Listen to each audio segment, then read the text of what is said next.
सबको हाय। अभी मैं आ रखा हूँ Niagara false, New York. Niagara fall एक बहुत अच्छी जगह है देखने के लिए। न्यूयॉर्क सिटी से करीब 7 घंटे की ड्राइव। अगर बस ट्रेन पकड़नी है तो करीब 9-10 घंटे लग जाएंगे आपको। टाइम स्क्वायर एक वर्ल्ड टूरिस्ट डेस्टिनेशन है। लोग हर जगह से आते हैं यहाँ पे। अगर कोई यूएस में आता है तो उनकी एक पॉपुलर जगह है टाइम स्क्वायर। ये मैनहट्टन में पड़ता है। मैनहट्टन जो कि न्यूयॉर्क में है। ये पड़ता है ब्रॉडवे 7th एवेन्यू। और जैसा कि आप देख रहे हो यहाँ पे काफ़ी सारे लोग हैं। यहाँ पे रात को लाइटें जगमगाती हैं। रात में आने के लिए यहाँ शो वगैरह चलते हैं, काफ़ी कॉन्सर्ट होते हैं। मेजर यहाँ पे ट्रेन चलती हैं ज़्यादा। टाइम स्क्वायर इतना पॉपुलर है कि इसको कहा जाता है Crossroads of the World और heart of the Great White Way. हर साल करोड़ों लोग आते हैं यहाँ पे देखने के लिए। उनमें टाइम स्क्वायर भी है। टाइम स्क्वायर के बाद फिर जाते हैं वाशिंगटन डीसी, कैलिफोर्निया और जितने भी स्टेट्स हैं। सेंट्रल पार्क, ये पार्क पड़ता है मैनहट्टन में। ये पार्क है करीब 843 एकड़ में फैला हुआ। इस पार्क को डिज़ाइन किया था फ्रेडरिक लॉ ओम्स्टर और कार्लबर्ट वॉक्स ने। इस पार्क को विसर्जित किया जाता है अपर ईस्ट साइड और अपर वेस्ट। जैसा आप देख रहे हो यहाँ पे काफ़ी सारी लेक्स हैं इधर पास बने हैं। काफ़ी लैंडमार्क्स हैं यहाँ पे भी करोड़ों लोग आते हैं हर साल। यहाँ पे लोकल्स और टूरिस्ट दोनों जो हैं यहाँ पिकनिक मनाते हैं बैठने के लिए। यहाँ पे बहुत सारी जगह है। यहाँ पे गेम्स भी होते हैं। अगर यहाँ पे पहुँचना है तो बस यहाँ पे सिटी में बेस्ट ऑप्शन रहता है इधर उधर जाने के लिए। बस के अलावा यहाँ पे ट्रेन्स भी कनेक्टेड हैं सब। बस ट्रेन से कनेक्ट होके आपको एक जगह से दूसरी जगह जाना है। एम्पायर स्टेट बिल्डिंग, ये भी मैनहट्टन में है। ये 102 स्टोरी की बिल्डिंग है। इस बिल्डिंग के टॉप में ऑब्जर्वेशन डेक है। वहाँ से आप पूरी सिटी का लुत्फ ले सकते हो। इस बिल्डिंग की ऊंचाई करीब 1454 फीट। ये है 5th एवेन्यू, 34th स्ट्रीट और 33rd स्ट्रीट। ये भी मैनहट्टन में पड़ती है स्ट्रीट। ये जगह आपको बहुत सारी चीज़ें मिलेंगी शॉपिंग करने के लिए, खान पीन। ज़्यादातर चीज़ें मैनहट्टन में ही हैं, तो होटल्स रेस्टोरेंट्स जितने भी हैं सब इधर ही रहते हैं। मेडिसन स्क्वायर गार्डन ये एरिना है। यहाँ पे गेम्स और कॉन्सर्ट होते हैं। पोर्ट अथॉरिटी बस टर्मिनल, यहाँ पे बस जो है हर स्टेट में जाती हैं, सब कनेक्ट होती हैं इधर उधर से। साथ में यहाँ पे ट्रेन हब भी है, वो भी सब इधर उधर से कनेक्ट होती है। रेडियो सिटी हॉल, यहाँ पे जितने भी म्यूज़िक के कॉन्सर्ट होते हैं ये भी मैनहट्टन में ही है। यहाँ पे आपको अब जितने भी आपके फेवरेट जो आर्टिस्ट हैं वो यहीं पे परफॉर्म करते हुए देखने को मिलेंगे। यहाँ पे शोज़ जल्दी सोल्ड आउट हो जाते हैं, तो टिकट खरीदनी है तो एडवांस में बुक कराना सही रहता है। ब्रॉडवे थिएटर, यहाँ पे जितने भी आर्टिस्ट वो परफॉर्म करते हैं। टॉप ऑफ द रॉक, ये एक ऑब्जर्वेशन डेक है। यहाँ पे और भी ऑब्जर्वेशन डेक है। ऑब्जर्वेशन डेक है, यहाँ से आप पूरा सिटी का व्यू देखते हो। यहाँ ये वीडियोस वगैरह दिखाते हैं जब ऊपर ऑब्जर्वेशन डेक में जाते हैं कि कैसे ये जो बिल्डिंग बनाई है, कैसे प्लानिंग करी, कौन से सन में ये बिल्डिंग बनाई गई, किसने ये बिल्डिंग बनाई। ये डेमो वीडियो बनाई है कारीगरों की, किस तरह से उन्होंने बिल्डिंग बनाई थी। यहाँ पे सारे स्काई रैपर्स दिखा रखे हैं, ये जितने भी मैनहट्टन के स्काई रैपर हैं। यहाँ से क्वींस भी दिखता है, Brooklyn, Staten island long island, सारा जितना एरिया यहाँ से दिखता है। यहाँ पे एक कैफ़े बना रखा है ऑब्जर्वेशन डेक में।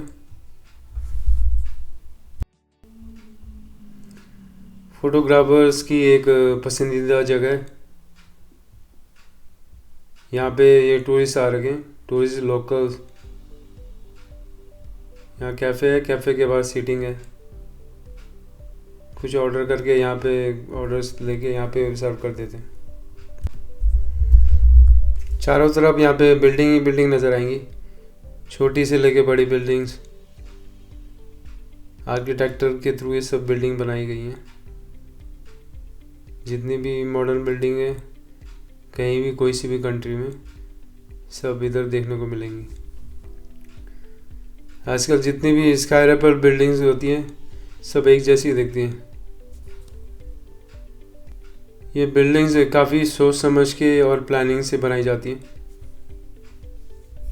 यहाँ पे ज़्यादातर टूरिस्ट ही आते हैं इधर उधर से, बाकी लोकल्स भी आते हैं इधर।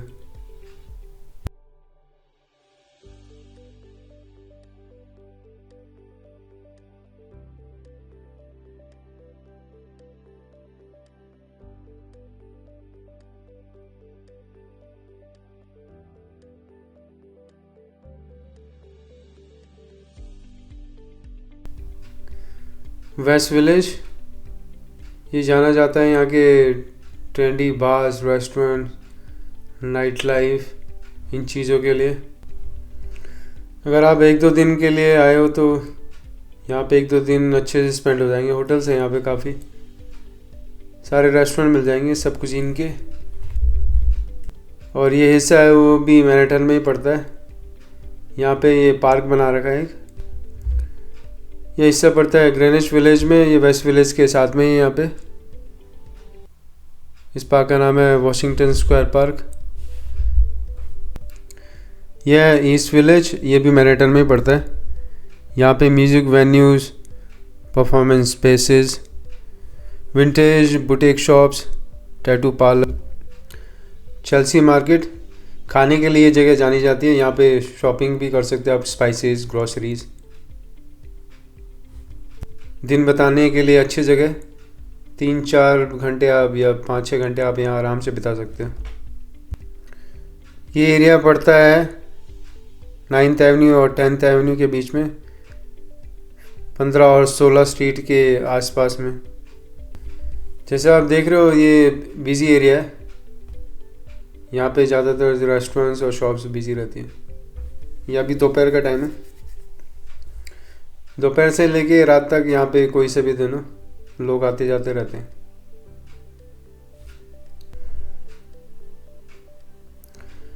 ट्रेन से जाना हो तो ट्रेन हर जगह है यहाँ पे, एक स्टॉप से दूसरे स्टॉप, एक बोरो से दूसरे बोरो।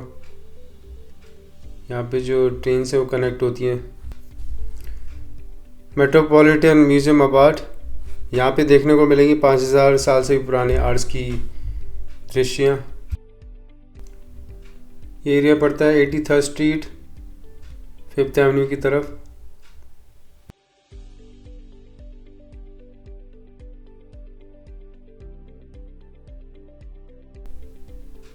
डोमिनो पार्क, ये पार्क पड़ता है ब्रुकलिन विलियम्सबर्ग में। इस एकदम साइड में ही रिवर साइड वॉक, उस तरफ ये एरिया पड़ता है।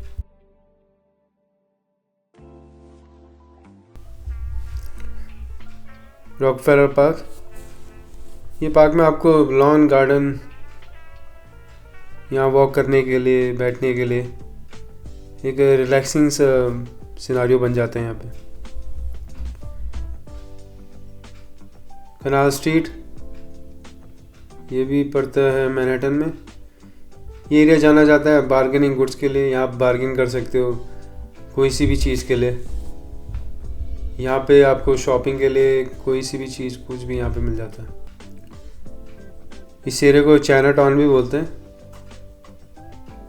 यहाँ पे शॉप्स लगा रखी हैं बाहर पे। रेस्टोरेंट भी सारे मिल जाते हैं यहाँ पे, एशियन फूड सारे रेस्टोरेंट मिल जाते हैं। बैटरी पार्क, ये पार्क पड़ता है मैनहट्टन में। बैटरी पार्क के एकदम साथ में ही रिवर व्यू है।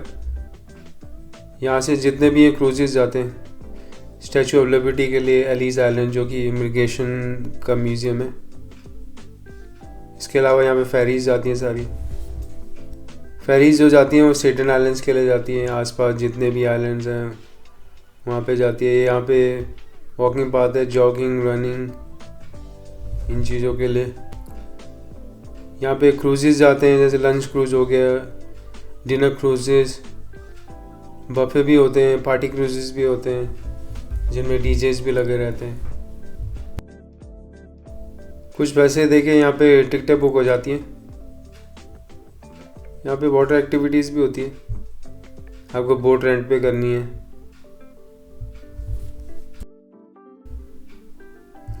ये जैसा कि हम बात कर रहे थे स्टैचू ऑफ लिबर्टी,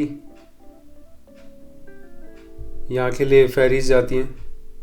फेरीज आपको यहीं पे जो बैटरी पार्क का जो जहाँ पे हार्बर है वहाँ से फेरी मिल जाती है।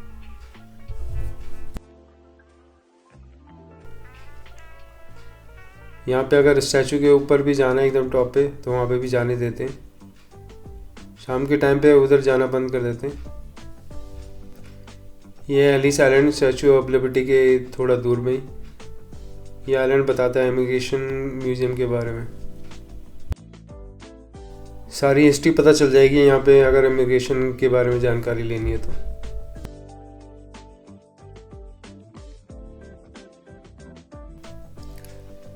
वेसल ये पड़ता है 10th और 11th एवेन्यू के बीच में, West 30th street, Hudson Yard. इस वेसल की ऊंचाई है 160 फीट। दिन बिताने के लिए एक अच्छी जगह। गवर्नर्स आइलैंड, इस आइलैंड में जाने के लिए फेरी मिलती है। Wall street financial district. Timing ज़रूर चेक कीजिएगा क्योंकि ये आइलैंड कुछ टाइम के लिए बंद रहता है। चार्जिंग बुल ये पड़ता है वॉल स्ट्रीट में। फाइनेंशियल डिस्ट्रिक्ट जो है ये दर्शाता है यहाँ की जो स्टॉक मार्केट है। चार्जिंग बुल को बुल ऑफ वॉल स्ट्रीट और बॉलिंग ग्रीन बुल भी कहा जाता है। इसका वेट करीब 3200 kg, करीब 7100 पाउंड है। रूजवेल्ट आइलैंड ट्रैमवे, ये ट्रैमवे जोड़ती है रूजवेल्ट आइलैंड को मैनहट्टन से, जो कि एक स्टॉप की दूरी पर है। अगर आपको यहाँ सैर करनी तो ट्रैमवे से आपको अच्छे नज़ारे दिखेंगे सिटी के। रूजवेल्ट जो है वो पड़ता है आपका क्वींस में। यहाँ पे जो है नदी किनारे, यहाँ से क्रूज भी जाते हैं, हार्बर जो है। रॉकवे बीच ये पड़ता है क्वींस में, मैनहट्टन से करीब 40-45 मिनट की दूरी पर ट्रेन से। बीच के पास में ही बोर्डवॉक है। बोर्डवॉक के अलावा यहाँ साथ में होटल्स मोटल्स बने काफ़ी। बजट के लिए हर तरह के रूम्स मिल जाएंगे होटल्स मोटल्स में, कम से लेके कम और ज़्यादा से लेके ज़्यादा तक। ये यहाँ का बोर्डवॉक है, ये यहाँ बीच एरिया है जो है। अभी तो यहाँ पे सर्दियों का टाइम हो रहा है, हल्की हल्की सर्दी हो रही है। गर्मियों के टाइम पे इधर पैक हो जाता है बीच, रात के 8-9 बजे तक पैक रहता है। Franklin D Roosevelt Boardwalk and Beach ये पड़ता है स्टेटन आइलैंड, जो कि एक बोरो है न्यूयॉर्क का।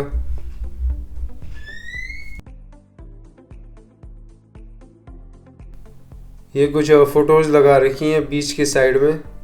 ये यहाँ का बोर्डवॉक है। अगर मैनहट्टन से आ रहे हो तो यहाँ के लिए फेरी आती हैं, ट्रेन्स भी हैं यहाँ के लिए। यहाँ पे स्विमिंग अलाउड नहीं है, यहाँ पे खाली आपको जैसे वॉक करना है, पिकनिक बनाने के लिए एक अच्छी जगह है। यहाँ पे फिशिंग करनी है तो फिशिंग के लिए भी एक जगह है, वहाँ पे फिशिंग करते हैं सब। अभी मैं पहुँच गया ब्रुकलिन ब्रिज में। ये पड़ता है ब्रुकलिन न्यूयॉर्क में। और जो ब्रिज जो बना है ये बना है केबल से, और ये फैला हुआ है ईस्ट रिवर जो है मैनहट्टन से लेके ब्रुकलिन तक। ब्रिज ओपन हुआ मई 24, 1883 में। ब्रिज की जो लंबाई है वो है करीब 6016 फीट। इस ब्रिज को देखने के लिए पूरी दुनिया से लोग आते हैं। पहले वो जाते हैं न्यूयॉर्क सिटी, फिर न्यूयॉर्क सिटी से यहाँ ज़रूर आते हैं। मैं भी यही बोलूँगा, अगर मौका मिले तो ये ब्रिज को देखने के लिए ज़रूर आना। ज़्यादा दूर नहीं है सिटी से, करीब 30-35 मिनट दूरी पर है। Hey buddy, I'm making a video about the New York. You want to say something about the Brooklyn Bridge? Yeah, I'm Johan, I'm from Germany, and I think it's fantastic here. You have a great view about the city, and it's just great here. Right? I'm glad you like it. Nice. ये थे योहान, ये Germany से आए यहाँ पे। ये अभी New York में ठहर रहे हैं, तो ये ब्रुकलिन ब्रिज देखने के लिए आए। तो मैं इनसे पूछा था ब्रुकलिन ब्रिज के बारे में। इसके बाद ये दूसरे स्टेज में जाएंगे अभी। तो ऐसे अच्छा लगता है लोगों से पूछना, उनका एक्सपीरियंस और उनको कैसा महसूस होता है। कोनी आइलैंड ये पड़ता है ब्रुकलिन में। जैसा कि आप देख रहे हो, यहाँ पे झूले लगाते हैं। ये बच्चों के झूलों के लिए झूले, एडल्ट भी झूलते हैं इसमें। गर्मियों में यहाँ पे काफ़ी भीड़ रहती है, सर्दियों में ये चीज़ें बंद हो जाती हैं यहाँ पे।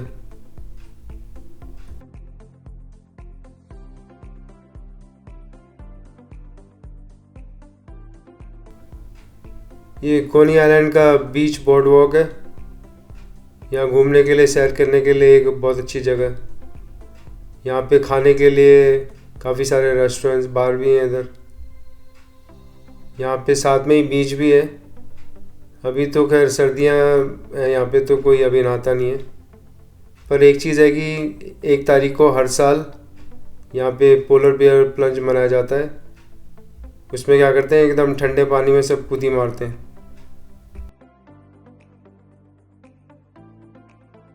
ब्राइटन बीच ये भी ब्रुकलिन न्यूयॉर्क में पड़ता है।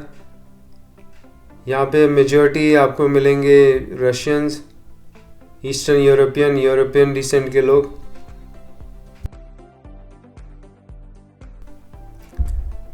ये बीच जो है ये साथ में पड़ता है, जो कोनी आइलैंड बीच जो है, दोनों बीच एक साथ में ही है। इधर भी आपको काफ़ी रेस्टोरेंट मिलेंगे, रेस्टोरेंट, बार।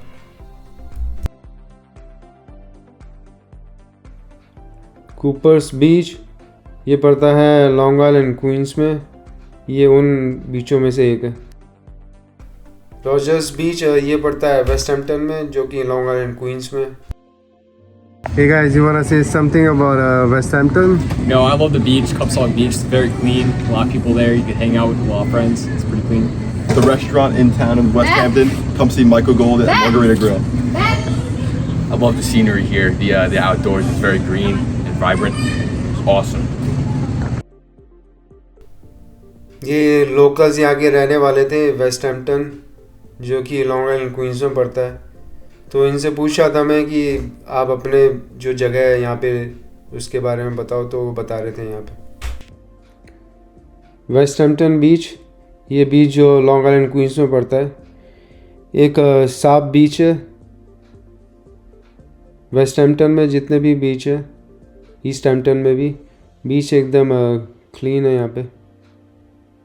यहाँ पार्किंग अगर लेनी है, कोई बाहर से आ रहा है तो अलग से पार्किंग होती है यहाँ पे। बाकी जो यहाँ के लोकल्स विलेजर्स हैं उनके लिए अलग से पार्किंग है। यहाँ पे जो वेव जो रहती हैं, समुद्र में वेव आती है, वो काफ़ी उछाल मारती हैं। ये वेस्ट हैम्पटन मार्केट जो है, वहाँ पे एक सिनेमा हॉल बना रखा है। यहाँ पे जितनी भी क्लासिक पुरानी जितनी मूवीज़ हैं यहाँ पे लगाते हैं। ये साथ में यहाँ पे बुटीक मार्केट है, सब तरह की शॉप्स, हर तरह के रेस्टोरेंट्स। कुछ ख़रीदना है, कपड़े वगैरह सब यहाँ पे मिल जाता है। अगर घर यहाँ पे ख़रीदने हैं तो घर यहाँ पे महंगे हैं। इसके अलावा पढ़ाई यहाँ पे A1 है, अगर जैसे जिसको पढ़ना है।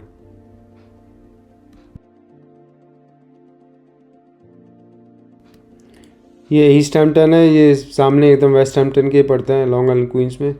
ये यहाँ की लोकल मार्केट है, कुछ खरीदना है तो यहाँ पे अच्छी सब चीज़ मिल जाती है। ईस्ट हैम्पटन मेन बीच है, ये वेस्ट हैम्पटन के एकदम सामने ही है। ये भी एक अच्छा बीच है।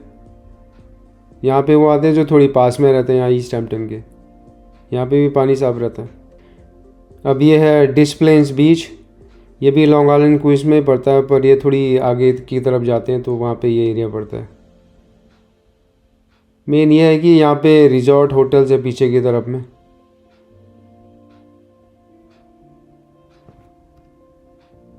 जिसको सर्फिंग करनी है तो उसके लिए ये बीच अच्छा है। ये यहाँ पे देखो, यहाँ पे रिजॉर्ट है, होटल्स मोटल मिल जाते हैं यहाँ पे। थोड़ी महंगे रहते हैं कमरे, पर यहाँ थोड़ी ऊंचाई में अच्छा व्यू दिखता है।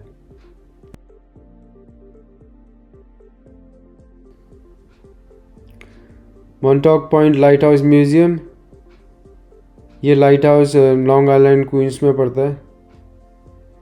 लाइट हाउस इसलिए बनाए जाते थे पहले कि जितने भी शिप्स वगैरह आते थे सब डायरेक्शन देते थे, तो लाइट हाउस से पता चलता था उनको कि ये कौन सी डायरेक्शन में है, तो उस हिसाब से वो लोग अपने आगे इधर उधर जाते थे।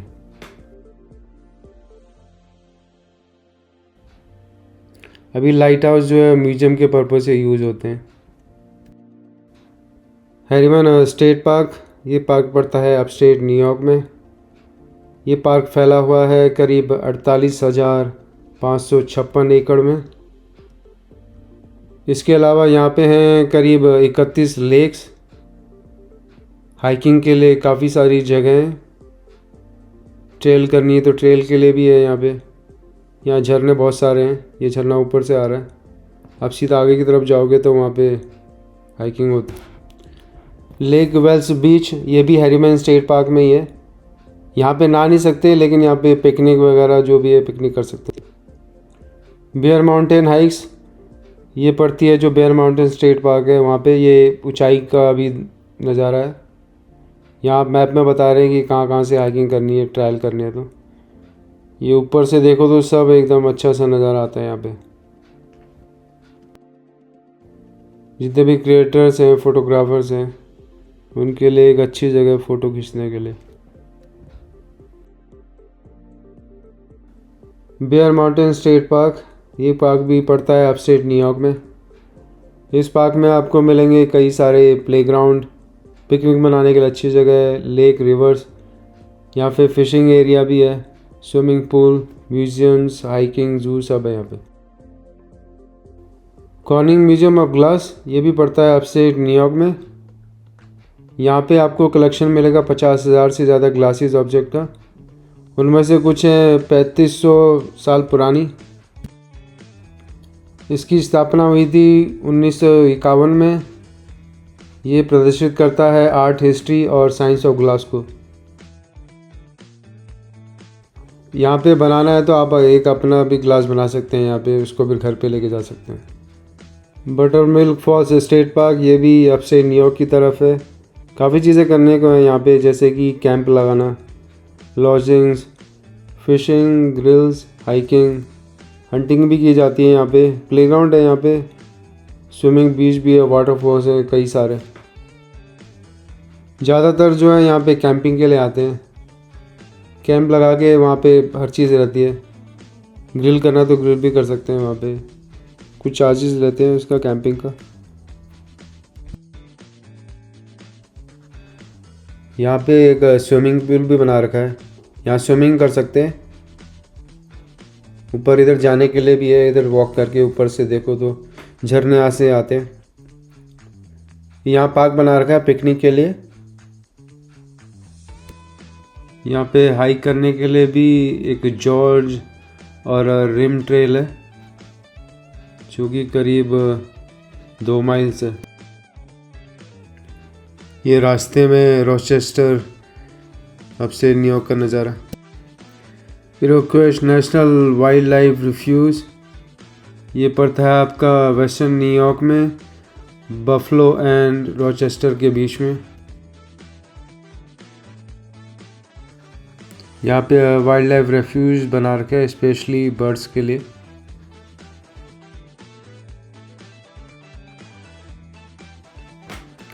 अब चलते हैं नायग्रा फॉल्स स्टेट पार्क। ये पार्क जो है वो है अमेरिकन साइड में, दूसरी तरफ आपको कैनेडियन साइड दिखेगी। यहाँ से फॉल्स होता है, तो फॉल्स को देखने के लिए काफ़ी सारे लोग आते हैं। यहाँ यूएस से भी देखने के लिए आते हैं और बाहर देश से भी देखने के लिए आते हैं। ये फॉल्स का नज़ारा अमेरिकन साइड से एक प्रसिद्ध जगह, अगर यूएस में आओ तो इधर देखने के ज़रूर आना। ये न्यूयॉर्क सिटी से अगर जाए तो वहाँ से बस ट्रेन भी जाती हैं।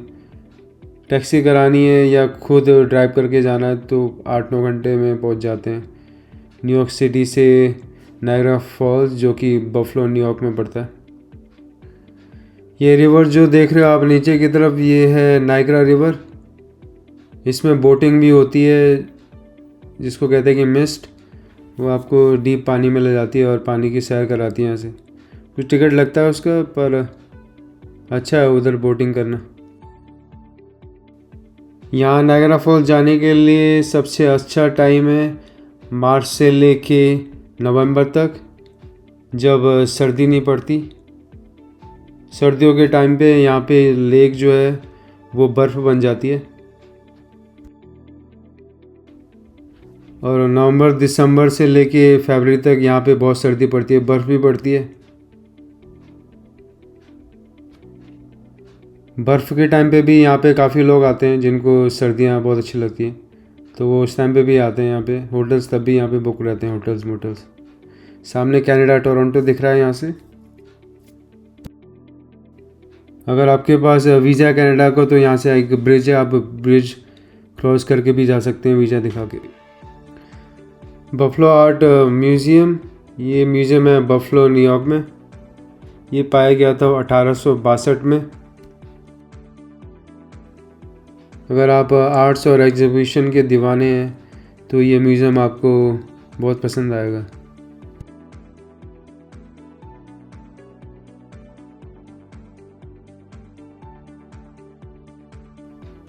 बफलो नेवल पार्क, ये म्यूज़ियम आपको देखने को मिलेगा बफलो न्यूयॉर्क में।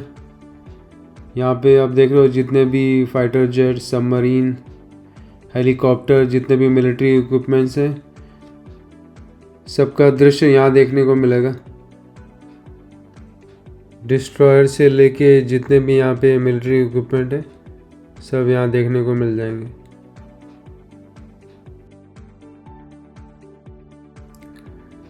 लशवर्थ स्टेट पार्क, ये भी अपस्टेट न्यूयॉर्क की तरफ पड़ता है।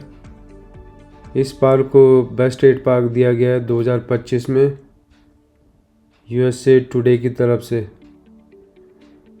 इस पार्क में काफ़ी चीज़ें करने को हैं, कैंपिंग से लेके फोटोग्राफी, हाइकिंग, ट्रायलिंग। इसके अलावा यहाँ पे वाटरफॉल देखने के लिए भी आते हैं। वाटरफॉल भी एक अपर वाटरफॉल है, एक मिडल वाटरफॉल, और नीचे की तरफ जाओ तो वहाँ भी वाटरफॉल दिखता है। हंटर माउंटेन, ये एक स्की रिजॉर्ट है। यहाँ पे रिजॉर्ट भी है और यहाँ पे स्कीइंग भी होती है। ये करीब 3 घंटे से 3.5 घंटे दूर है न्यूयॉर्क सिटी से। यहाँ पे आर्टिफिशियल स्नो बनाते हैं और यहाँ पे स्नो टबिंग भी होती है विंटर एक्टिविटीज़ में। ये यहाँ पे गियर और रेंटल्स, जितने भी स्की इक्विपमेंट है वो आप रेंट भी ले सकते हो। यहाँ सीखना है तो सिखाने के लिए इंस्ट्रक्टर भी होते हैं। ये लर्निंग सेंटर है यहाँ पे क्लासेस भी होती हैं। अपने गियर्स, जैसे स्की के लिए, स्की करने के लिए जो गियर्स होते हैं वो आप अपने भी ला सकते हो और यहाँ से भी ले सकते हैं। सीज़न पास भी होते हैं कुछ, सीज़न पास लोगे तो कम में पड़ते हैं। अगर डे पास लोगे तो वो थोड़ी बहुत महंगा पड़ता है। ये पूरा जो रीजन कहलाता है वो कैटस्किल में आता है, कैटस्किल बोलते हैं उसको। ये है हडसन हाईलैंड स्टेट पार्क, जो कि कोल्ड स्प्रिंग में पड़ता है। कोल्ड स्प्रिंग है करीब 1.5 से 2 घंटा न्यूयॉर्क सिटी से। यहाँ पे करने के लिए है हाइकिंग, फिशिंग, हंटिंग। यहाँ पे ट्रेल जो है वो है ब्रेकनेक रिज, और बुल हिल करके जो है।